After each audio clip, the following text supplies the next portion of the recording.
Welcome back to DBL. Let's all exhale. Yes. We need it. Maybe even some levity, because late night hosts last night tried to provide some post-debate levity. Jimmy Fallon, Stephen Colbert, Jimmy Kimmel all went live and back in the studio. Have a look. Well, guys, tonight in Cleveland, it was the first presidential debate between President Trump and Vice President Joe Biden. And boy, wasn't that fun? The only person who enjoyed that was Vladimir Putin while he was stroking a cat. Yes. Yes, yes. Forget fact-checking this debate. We couldn't even do any sentence finding. I mean, for Pete's sake, children watched that. I'm glad I've already had my children, because I think just watching that sterilized me. Really, it was a good debate. The candidates had a productive give and take. No, it was terrible. It was a terrible debate. I'd call it a nightmare, but at least during a nightmare, you get some sleep. At one point, Guillermo and I, and this is not a joke, we're trying to decide whether we would move to Vancouver or Montreal. Oh, my gosh. Vancouver. Okay, so let's not get in a debate about Vancouver versus Montreal. That's the last thing we need. The segment was about. I know. So, Jeff, I was so glad that my kids were in bed, because I didn't want them to think that that's the example of adults. Do you think that the late night hosts were able to lighten the mood, or were you carrying that feeling of anxiety all night?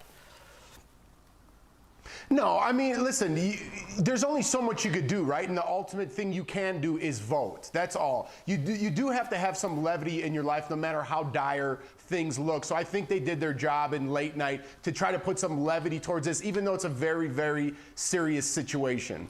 Al, you're a comic. Yeah, and it's tough because it's right after the debate, Jeff, so it's still fresh and people are still kind of frothing. They say that tragedy plus time equals comedy. So I think we will be able to find funnier things as we get more distance from this, but right now everybody's still kind of puffed up. I'm very puffed up. You walked in the studio today. I mean, don't think it's because of my puffed sleeves. It's because... It was that jacket you had on. Sam had on 4 different jackets that were put together. Okay. It was like RoboCop. Okay, thanks, Al. I'll show you later in the show, and you guys can be the judge, so stay tuned for that.